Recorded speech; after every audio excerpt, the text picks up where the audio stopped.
নমস্কার বন্ধুরা, শুভ সকাল। তোমাদের সকলকে আমার চ্যানেলে অনেক অনেক স্বাগত আর ভালোবাসা রইল। আশা করি তোমরা সকলে খুব ভালো আছো, সুস্থ আছো আর আমিও খুব ভালো আছি।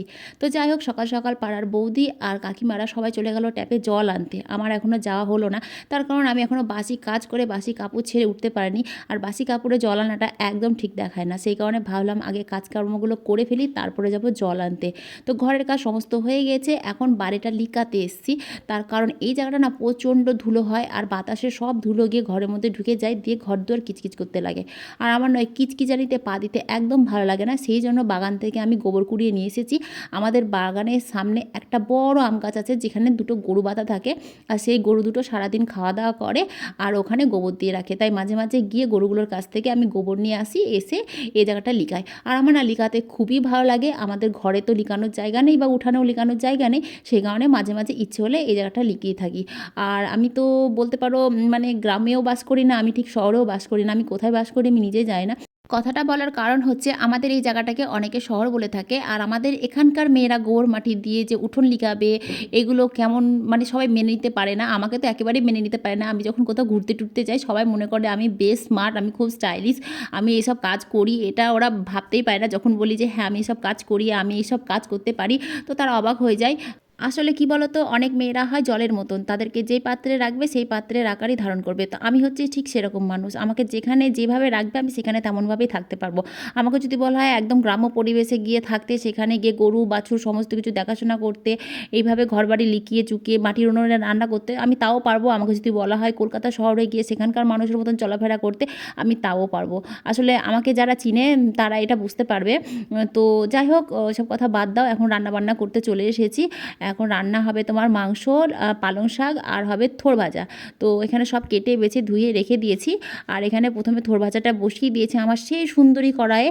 এই কড়াইটা দেখে অনেকে হয়তো হাসাহাসি করতে পারো, কিন্তু কিছু করার নেই। কড়াইটা হচ্ছে আমার লাইফের প্রথম হাতে কেনা কড়াই, তো সেই কারণে আমি এটাকে ফেলতে পারি না। এটাতেই মাঝে মাঝে রান্না করি, মানে আমার যেদিন যেরকম পরিমাণে রান্না করতে হয় সেদিন সেই পরিমাণের সাইজের কড়াইতে রান্না করি। তো আজকে আমার এটার দরকার, সেই কারণে এটাতে রান্না করলাম। তো প্রথমে আমি রান্না করেছিলাম থোড় ভাজা, একটু সর্ষে আর শুকনো লঙ্কা ফোড়ন দিয়ে, লবণ হলুদ আর চিনি, কারণ থোড় ভাজাতে চিনি না দিলে একদমই ভালো লাগে না। আর করলাম তোমার পালং শাক। তো আজকে পালং শাকটা আমি কলাইয়ের ডাল ভেজে করেছি।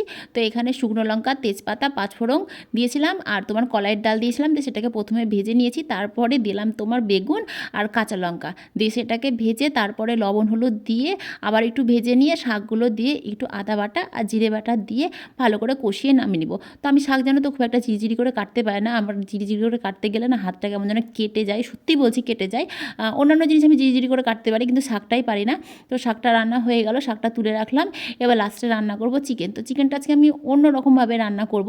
তো প্রথমে আলুগুলোকে ভেজে আমি তুলে রেখেছি, তারপরে সেই তেলের মধ্যে গোটা গরম মশলা, শুকনো লঙ্কা, তেজপাতা ফোড়ন দিয়েছিলাম। তারপরে তোমার পেঁয়াজ লঙ্কাগুলোকে দিয়ে ভালো করে ভেজে নিয়ে তার মধ্যে আবার মাংসগুলোকে দিয়ে মাংসগুলোকে ভেজেছি।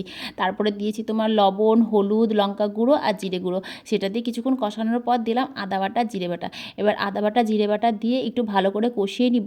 তারপরে দেবো তোমার মিট মশলা। তো চলো এবার মিট মশলাটা দিয়ে দিই। মিট মশলাটা দিয়ে কিছুক্ষণ কষানোর পর দেবো টক দই, কারণ আমি চিকেনতে টক দই খুব কম দিই। আজ পর্যন্ত কোনো দিন দিয়েছি কিনা তোমরা দেখেছো কিনা জানি না, কারণ আমি দিইনি, আজকে মনে হচ্ছে আমি প্রথম দিচ্ছি। তো যাই হোক, টক দই ঘরে ছিল, সেই কারণে একটু টক দই দিয়ে করলাম আজকে চিকেনটা। হ্যাঁ, মাটন করলে মাটনের টক দই দিই, কিন্তু চিকেনে মনে হয় আমি আজকে প্রথম দিলাম। তো যাই হোক, সমস্ত কিছু উপকরণ দিয়ে মাংসটাকে ভালো করে কষিয়ে একটু গরম জল দিয়ে এই যে আলু আর মাংসগুলোকে সেদ্ধ করে নিয়েছি। এখন এখানে একটু গরম মশলা দিয়ে দিয়েছি। তো গরম মশলাটা আমি সাই গরম মশলা ব্যবহার করি, এটার টেস্টটা না খুব সুন্দর হয় অন্যান্য গরম মশলার তুলনায়। তো আমি বড় একটা প্যাকেট কিনে আনি, তো সেই কারণে প্যাকেট থেকে ঢেলে রাখি, গরম মশলাটাই ঢেলে রাখি, কারণ এটা সেন্ট পালিয়ে যায়, সেই কারণে কোটোতে ভরে রাখি। তো যাই হোক, এদিকে মাংসটাও হয়ে গেল। আর করলাম আমের চাটনি। তো আমের চাটনিতে আমার বর গোটা সর্ষে ফোড়ন খেতে একদম পছন্দ করে না, সেই কারণে আমি সর্ষে বাটা করেছিলাম, কিন্তু জানো তো ভুলবশত আমি গোটা সর্ষে ফোড়ন দিয়ে দিয়েছি, আবার সর্ষে বাটাও দিয়েছি। তো বর খেতে বসে কি বলবে জানি না। তো খাওয়া দাওয়া শেষে এখন সন্ধে প্রায় 6টা কি 6:30 মতন বাজছে। আর আমার বর থাকলে বিকেলবেলাতেই চা করতে হয়, আর আমার বর যদি না থাকে তাহলে আমরা 7টায় খায় 8টায় খায়, মানে ঠিক নেই। কিন্তু আমার বর বাড়িতে থাকলে টাইম খাবারটা খেতে হয় বা ওকেও খেতে দিতে হয়। তো আজকে চা খাবো না, তার কারণ প্রচণ্ড গরম পড়েছে। সেই কারণে আমি বরকে বললাম যে ফ্রিজে অনেকটা টক দই আছে, তো টক দইটা দিয়ে একটু ঘোল করে দিই। তো এখন টক দইটা বের করে নিয়ে আসলাম ঘোল বানানোর জন্য। আর এই ঘোল খেতে না আমার বেশ ভালো লাগে। তো টক দইয়ের মধ্যে কিচ্ছু না, শুধু লবণ আর হচ্ছে চিনি দিয়ে আজকে ঘোলটা বানাবো। এর মধ্যে জানো তো গোলাপ জল, তারপরে বিট নুন আর হচ্ছে একটু গোলমরিচ গুঁড়ো দিলে না বেশি ভালো লাগে খেতে। তো সবই ছিল কিন্তু কিছুই দিইনি, শুধু লবণ আর চিনি দিয়ে ঘোলটা বানিয়েছি। তো দেখো এখানে পরিমাণ মতন লবণ আর চিনি দিয়ে দিব। আর আমার বর না বেশি মিষ্টি খেতে একদম পছন্দ করে না, মানে চিনি জিনিসটা খেতেও পছন্দই করে না, কিন্তু টেস্টের জন্য চিনি তো দিতেই হবে বলো, কারণ চিনি না দিলে তো এগুলোতে খেতে একদমই ভালো লাগবে না।